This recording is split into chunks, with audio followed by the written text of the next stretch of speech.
Oi, gente linda, tudo bem? Pois é, estamos aqui novamente para falar de mais uma receitinha literária. Seguindo aquela linha da dieta literária. Então vamos todos fazer dieta a partir de agora e falar, né, e fazer as receitas ligadas à literatura. O livro do qual nós vamos falar hoje chama-se Eles Não Usam Black Tie. Isso, do Gianfrancesco Guarnieri. Essa obra foi solicitada pela Universidade Federal do Paraná. Está na lista das obras solicitadas pela Federal. Na verdade, ele não é a gente não pode chamar de não é um romance, é uma peça teatral, né? É um texto dramático, um texto que foi feito para ser encenado, né? Num teatro, portanto, ele não tem um narrador, né? O que esse texto tem, e aí nós já começamos a falar das características do texto, ele tem a marcação dos nomes dos personagens, que marca a fala de cada uma das personagens. Tem também as rubricas, que são aquelas orientações para os atores e as atrizes, né? O que é que eles devem fazer em cena, como é que eles devem entrar e assim por diante. É uma obra belíssima do Guarnieri. Foi escrita na década de 50 e foi encenada em 1958 pelo Teatro de Arena. O Teatro de Arena era um grupo que tinha como objetivo simplificar um pouco a cena teatral da época. Na verdade, o modelo de teatro que se fazia na época, que era muito elitizado, cenários muito elaborados, né? E também, além disso, o teatro, as peças teatrais de maneira geral, elas enfocavam as elites, pessoas com muito dinheiro, né? Enfim, isso aí. Então, o que queria o Teatro de Arena, né? Enfocar as classes menos abastadas, mais simples, e fazer um teatro mais simples também. E isso o Teatro Arena fez com maestria. Só que em 1958 o Teatro de Arena estava com mal das pernas.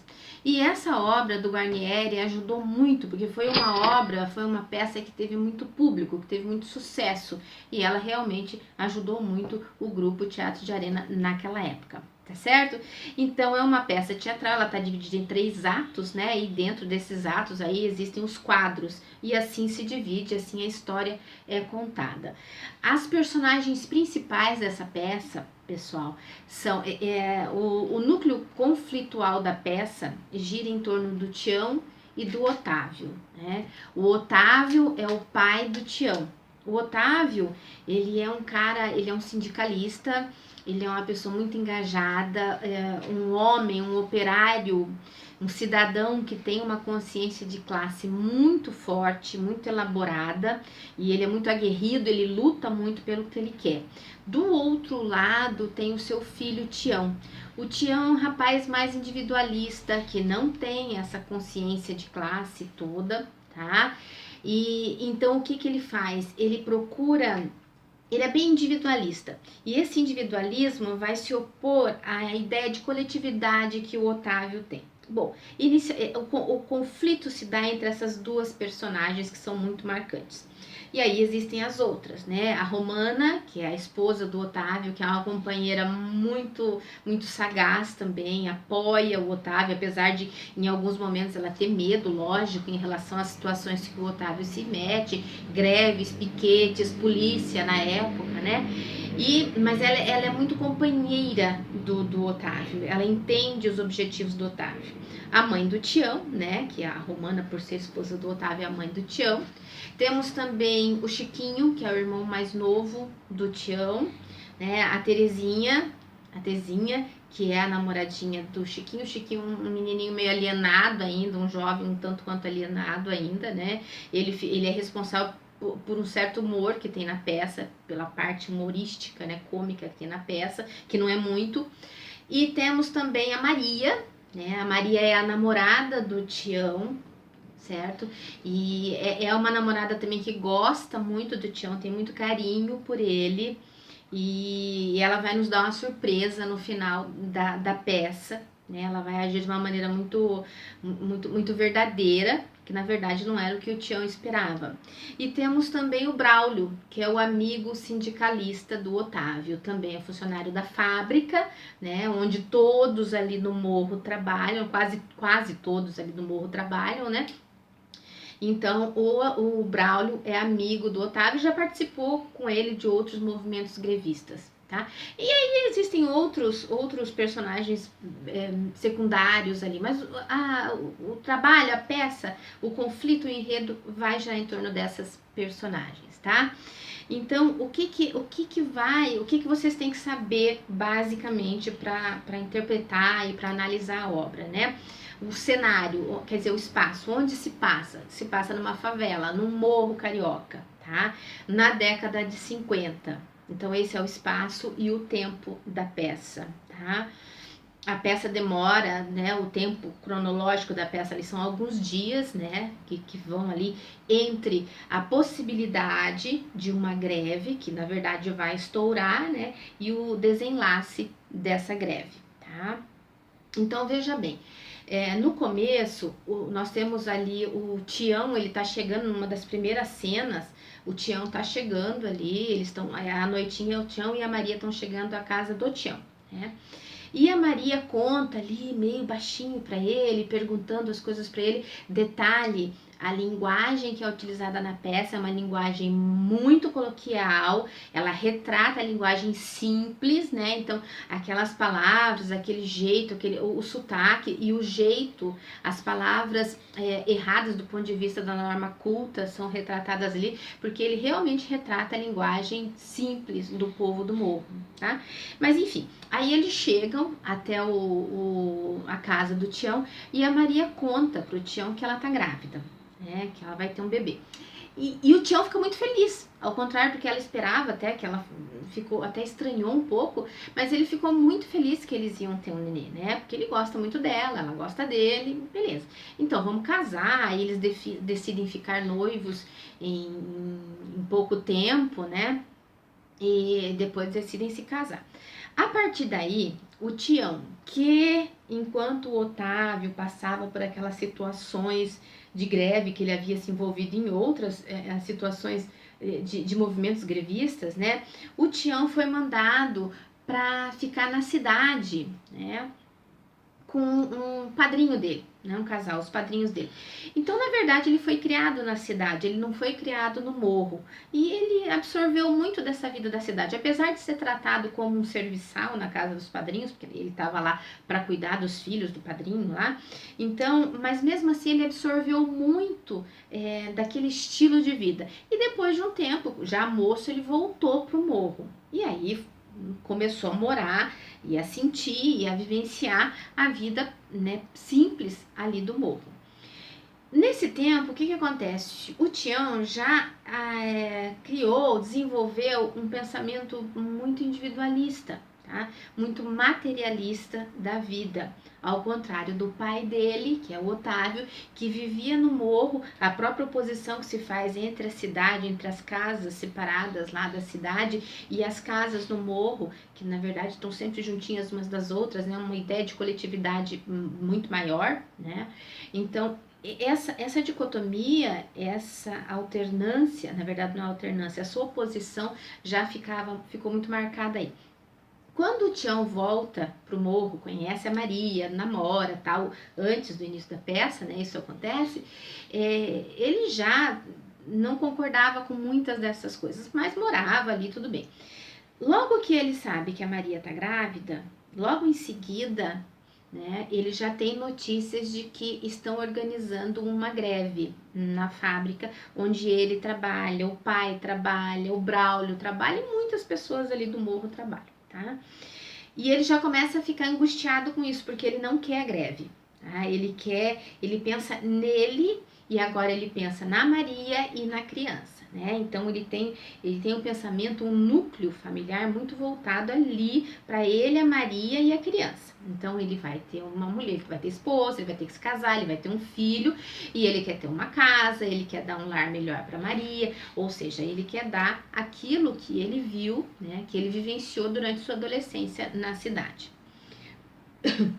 Desculpem. Por outro lado, o pai dele, que é o Otávio, já se organiza de maneira muito forte, porque ele acredita que, como eu falei para vocês, ele tem uma ideia, uma consciência de classe muito grande, e ele não quer só para si, ele quer conseguir alguma coisa, um aumento, né, um reajuste lá na fábrica, que chegue a todos os operários. Então, essa diferença é muito marcante, né?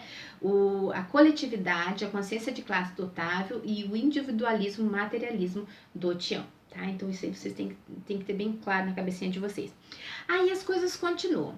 E os atos e os quadros vão acontecendo, né? E as brigas entre o Tião e o Otávio, as discussões, ou melhor dizendo, elas vão acontecendo.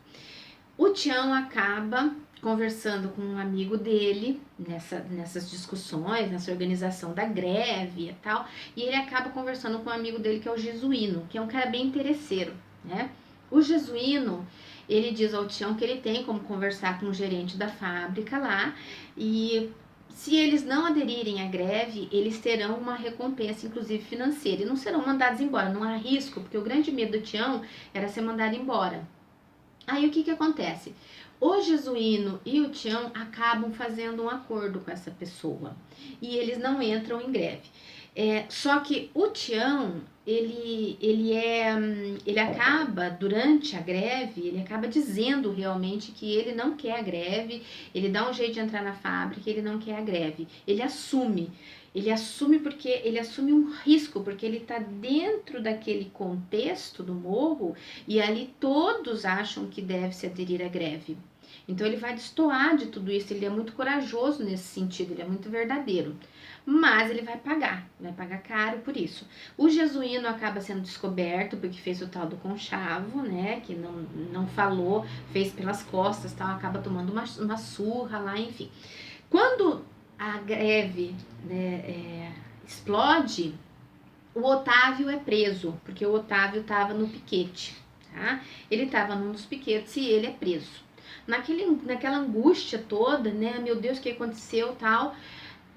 Nessa confusão, a mãe do Otávio, que é a Romana, acaba sabendo, a mãe do Otávio, perdão, a mãe do Tião, que é a Romana, acaba sabendo que o filho é um fura-greve, né?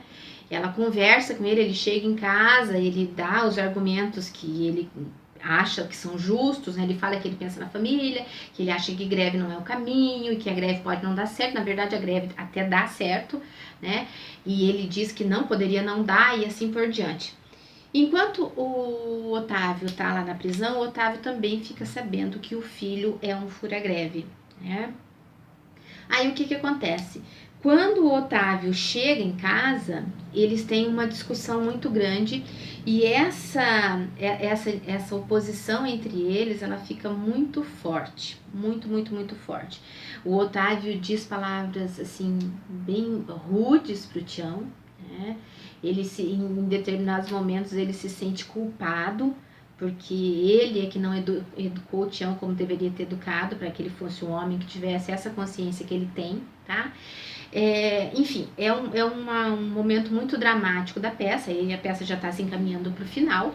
É um momento muito dramático da peça em que tudo se revela, né? Tudo se revela, a postura do Tião e a postura do Otávio. O Otávio manda o Tião embora de casa. E o Tião vai, a Romana se despede do filho, não sabe onde ele vai ficar, mas enfim, há aquela conversa. E o Tião vai atrás da Maria, pedir para Maria ir embora com ele, né? E nesse momento a Maria acaba surpreendendo, tá? Existe um filme sobre esse livro. E no filme, a Maria, foi a diferença que eu senti, a Maria desde o começo ela é uma moça muito engajada, muito firme, muito forte em relação à posição de ser grevista, embora ela não trabalhe na fábrica, ela trabalha em outro lugar. No livro, a Maria ela vai de maneira bem branda até o final. Ela não se coloca de maneira muito tão firme quanto no filme. Tão firme quanto no filme, tá? E no final, ela diz então ao Tião, quando ele vai buscá-la para ir embora, ela diz que não, que ela queria, que ela é do morro, que ela quer ser feliz ali, que ela ama o Tião, mas que ela não vai abandonar a gente dela. Dizendo assim, né, reforçando ainda mais essa consciência de classe, essa oposição que tem. E o Tião vai então, né, embora, e vai embora sozinho, vai seguir a sua vida sozinho. Tá? Então, essa é uma análise, é um resumo da peça. Eles não usam black tie. Essa peça, como eu disse para vocês, foi encenada em 1958, fez muito sucesso no Teatro de Arena, né? E o grande conflito que existe, né, o nó conflitual, como eu disse a vocês, resumir, é essa oposição entre o individualismo e a coletividade, né? E a consciência de classe que existe no Otávio e não existe no Tião, que é o seu filho, tá? O nome da peça, Eles Não Usam Black Tie, foi inspirado num samba da Dona Irã Barbosa. Eu vou ler um pedacinho, um trechinho aqui do texto para vocês. E ele revela esse pedacinho, esse samba, ele revela o que eu já falei também para vocês, que a linguagem utilizada na peça é muito simples, ela retrata mesmo a linguagem do povo simples, do povo do morro, tá? Então ele diz assim, ó: nosso amor é mais gostoso, nossa saudade dura mais, nosso abraço mais apertado, nós não usa os black ties, exatamente como eu falei assim. Minhas juras são mais juras, meus carinhos mais carinhoso, tuas mãos são mãos mais puras, teu jeito é mais jeitoso, nós se gosta muito mais, nós não usa os black ties, tá? Então foi esse samba que deu origem, né, que deu o título à peça do Gianfrancesco Guarnieri, Eles Não Usam Black Tie. Tá certo, pessoal? Então, a nossa receitinha de hoje é essa. Eu espero que vocês tenham gostado e aproveitem bastante, porque o vestibular vai chegar. Beijo, tchau!